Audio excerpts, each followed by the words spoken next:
एक बार की बात है, एक बहुत बड़ा नेता एक साधु के छोटे से आश्रम में गया, क्योंकि उसने बहुत सुना था उस साधु के बारे में और उसके मन में आया कि मैं एक बार जाकर के देखता हूं कि लोग इतनी तारीफ क्यों करते हैं उसकी।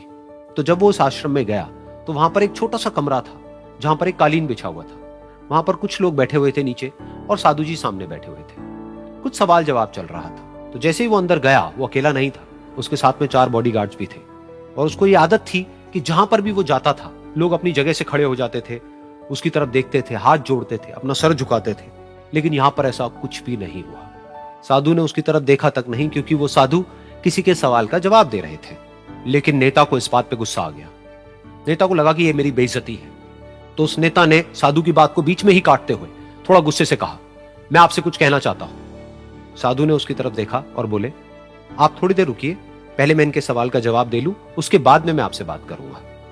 तब तक अगर आप चाहें तो आप बैठ सकते हैं। बस साधु का इतना कहने की देर थी। नेता का चेहरा गुस्से से लाल हो गया और फिर उसने अपना सारा गुस्सा उस साधु के ऊपर निकाल दिया।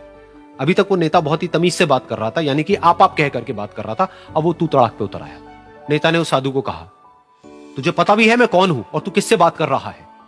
साधु ने उसकी तरफ देखा और कहा, मुझे इससे कोई फर्क नहीं पड़ता कि आप कौन हैं, लेकिन आप जो कोई भी हैं, अगर आप चाहते हैं कि मैं आपके सवाल का जवाब दूं या आपसे बात करूं तो आपको कुछ देर रुकना होगा। और साधु के ये कहते ही नेता गुस्से से पागल हो गया और वहीं सबके सामने चीखने चिल्लाने लग गया, अब मैं तुझे तेरी असली औकात दिखाऊंगा। तूने मुझसे पंगा लेकर के ठीक नहीं किया है। तुझे पता भी है मैं तेरे बारे में क्या सोचता हूं। साधु ने फिर से उसकी तरफ देखा और बड़े ही प्रेम से कहा कि मुझे इससे कोई फर्क नहीं पड़ता है कि आप मेरे बारे में क्या सोचते हैं।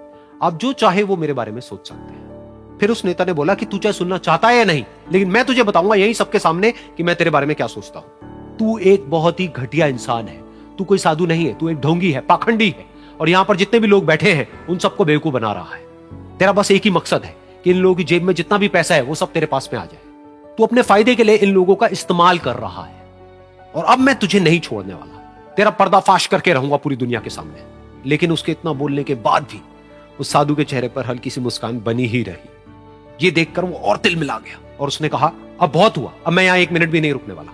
लेकिन अभी भी तेरे पास में मौका है। अगर मुझसे माफी मांगनी है या मुझसे कुछ कहना है तो कह सकता है। इतना सब होने के बाद भी साधु बिल्कुल शांत था और उनके चेहरे पर एक मुस्कान थी। उन्होंने अपनी आंखें बंद कर ली। फिर साधु ने अपनी आंखें खोली, हाथ जोड़े और कहा कि मुझे आपसे कोई गिला शिकवा नहीं है। मेरे मन में आपके लिए कोई भी गलत ख्याल नहीं है। जो भी आपने मेरे बारे में कहा वो आपकी अपनी सोच थी। तो मुझे आप में कोई भी बुराई नजर नहीं आती है। मुझे आप एक बहुत ही भले इंसान लगते हैं। और साधु के इतना कहते ही नेताजी का दिमाग 7वें आसमान पर पहुंच गया। उनके चेहरे पर एक अजीब सी खुशी थी, क्योंकि उस साधु ने वो ही कहा जो बाकी सब लोग उस नेता को कहते हैं। और वो खुशी खुशी उस आश्रम से अपने घर की तरफ चला गया और जा करके अपने पिताजी के साथ में बैठ गया। उसके पिताजी की आंखें बंद थी और वो ध्यान में थे। पूरी जिंदगी उन्होंने सिर्फ लोगों की सेवा करी और बदले में कुछ भी एक्सपेक्ट नहीं किया।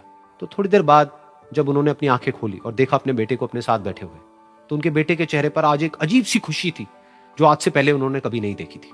फिर उसने एक एक करके सब कुछ बताया कि आज क्या हुआ, किस तरह से वो आश्रम गया, वहां पर क्या हुआ, उसने क्या कहा, उन्होंने क्या कहा।